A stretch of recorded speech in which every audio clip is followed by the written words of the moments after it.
Kisah ini menceritakan tentang seseorang yang mengalami kejadian aneh saat dia pindah rumah kontrakan. Sebut saja namanya Bayu. Dia tidak sedang mencari rumah yang ideal. Dia hanya butuh tempat tinggal yang murah, dekat dari tempat kerja, dan tidak terlalu ribet urusannya. Maka ketika seorang temannya merekomendasikan sebuah kontrakan kecil di pinggiran Depok dan harga di bawah pasaran, dia langsung ambil tanpa berpikir panjang. Rumahnya sederhana, 2 kamar, 1 ruang tengah, dapur kecil, dan kamar mandi di belakang. Letaknya agak masuk gang, dan bangunannya memang terlihat agak tua, tapi masih layak. Dindingnya retak-retak kecil, dan catnya sudah agak kusam. Tapi Bayu bukan tipe orang yang terlalu peduli tampilan luar. Malam pertama di rumah itu terasa biasa, sunyi, tapi tidak membuat tidak nyaman. Bayu hanya merasa udara di dalam kamar agak pengap. Ada 1 lemari kayu besar yang sudah ada di kamar sejak ia datang. Pemilik sebelumnya tidak sempat mengangkut semuanya. Bayu berpikir lemari itu lumayan juga, daripada harus beli lagi. Ya, walaupun sudah kelihatan tua, tapi kayunya masih kokoh. Warnanya gelap dengan ukiran sedikit klasik di bagian pintu. Tingginya hampir menyentuh plafon. Berat, bahkan ketika Bayu mencoba menggesernya sedikit agar lebih sejajar dengan tembok, dia hanya bisa memindahkannya beberapa senti saja. Dan di saat itulah dia sadar ada celah kosong di belakang lemari itu. Tidak lebar, hanya sekitar 20 cm, tapi cukup untuk seseorang atau sesuatu berdiri diam di sana tanpa terlihat langsung dari depan. Bayu bergidik sedikit, bukan karena takut, hanya karena entah kenapa celah itu terlihat tidak wajar. Gelap pekat, meskipun lampu kamar menyala, seolah celah itu tidak memantulkan cahaya. Namun ia mengabaikannya. Hari-hari selanjutnya berjalan biasa. Bayu mulai membereskan rumah, belanja kebutuhan harian, dan mencoba hidup normal di tempat baru. Tapi entah kenapa, sejak malam kedua, dia merasa tidurnya mulai terganggu, bukan karena suara, tapi perasaan seperti diawasi. Kamar itu terasa lebih dingin dari biasanya, meskipun cuaca di luar panas.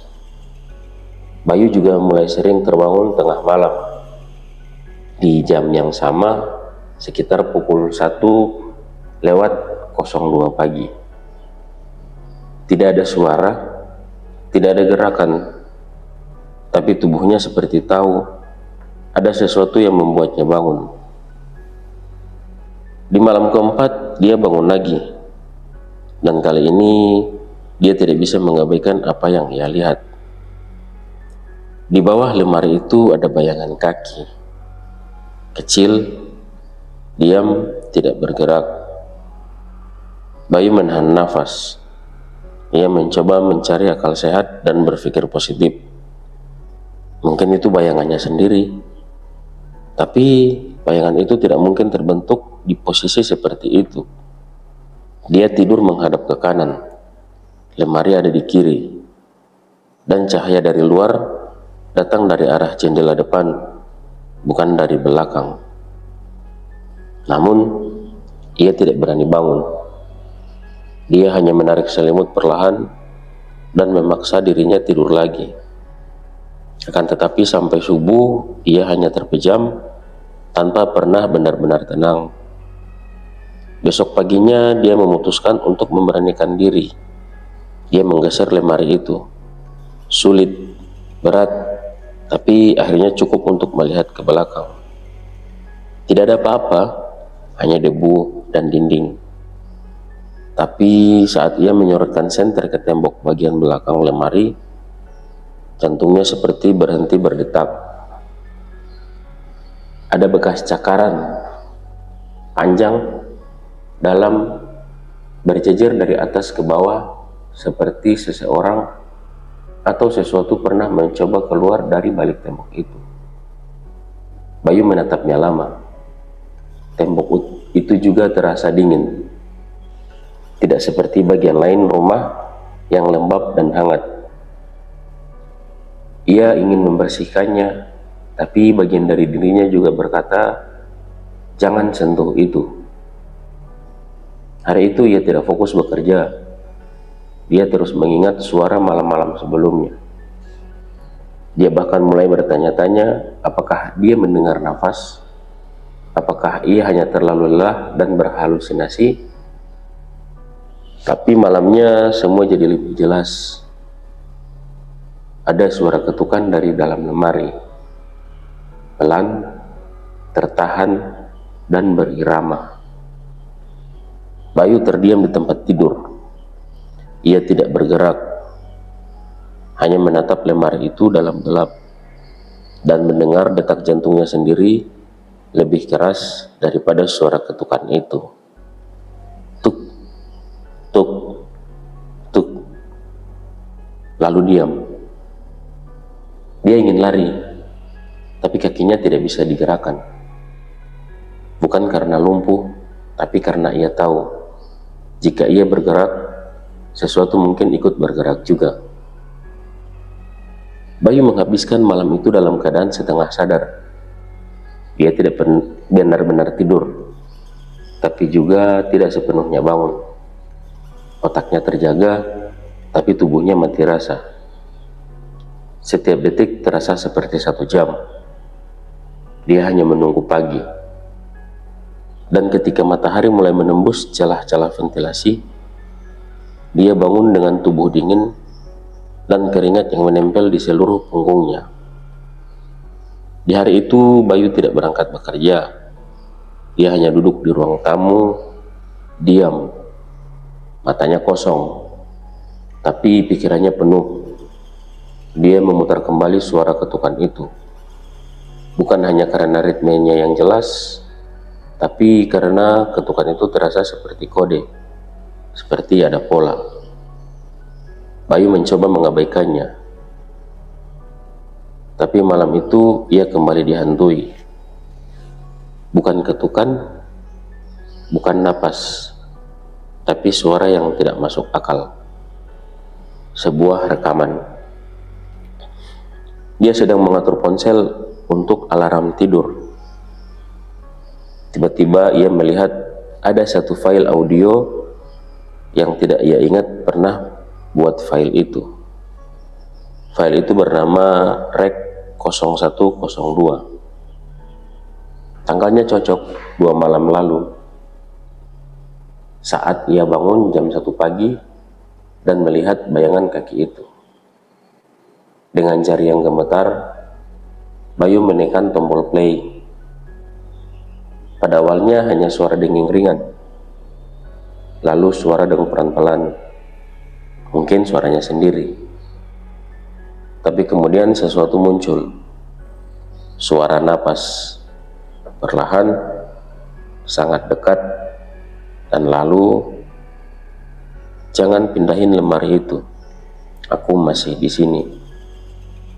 Suaranya terdengar seperti bisikan perempuan, pelan, serak, dan seolah berasal dari dalam rekaman, bukan dari dalam kamar. Bayu menjatuhkan ponselnya. Dadanya sesak, matanya menatap lurus ke arah pintu kamar. Lemari masih di sana, diam, tapi seperti mengawasinya. Untuk pertama kalinya Bayu benar-benar takut. Ini bukan ilusi, bukan mimpi. Ada bukti suara, dan ia tahu pasti tidak ada siapapun di rumah malam itu kecuali dirinya. Ia tidak berani tidur di kamar. Dia menggelar kasur tipis di ruang tamu dan menyalakan semua lampu. Tapi jam 1 pagi tubuhnya tetap membangunkannya. Entah kenapa, sejak ia tinggal di rumah itu, tubuhnya seperti dipaksa untuk bangun di jam yang sama. Dan setiap kali ia terbangun, suasana rumah terasa berbeda. Lebih sepi, lebih dingin, seperti sesuatu sedang menunggu ia membuka mata.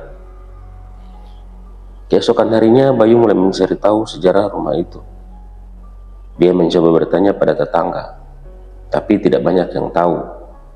Beberapa hanya bilang rumah itu sudah kosong sebelum dia sewa.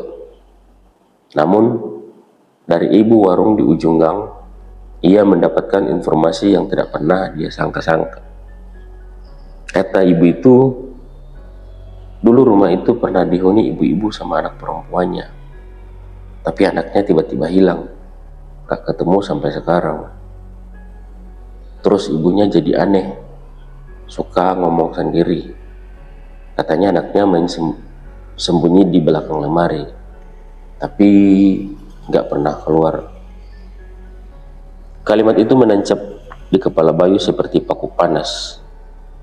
Main sembunyi di belakang lemari, tapi gak pernah keluar. Bayu tahu lemari yang ada di kamarnya mungkin adalah lemari itu, dan celah gelap di belakangnya mungkin pernah jadi tempat sembunyi. Sejak saat itu gangguan makin sering terjadi. Bukan hanya suara, tapi sentuhan, tarikan di selimut, napas dingin di telinga saat tidur. Kadang suara ketukan datang dari kamar, padahal Bayu sedang berada di dapur.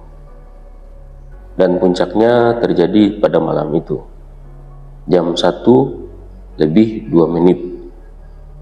Bayu terbangun karena mendengar suara pintu lemari terbuka. Pelan, tapi cukup untuk membuat seluruh tubuhnya kaku. Dia tidak berani menoleh, tapi ia tahu suara itu datang dari arah kamar.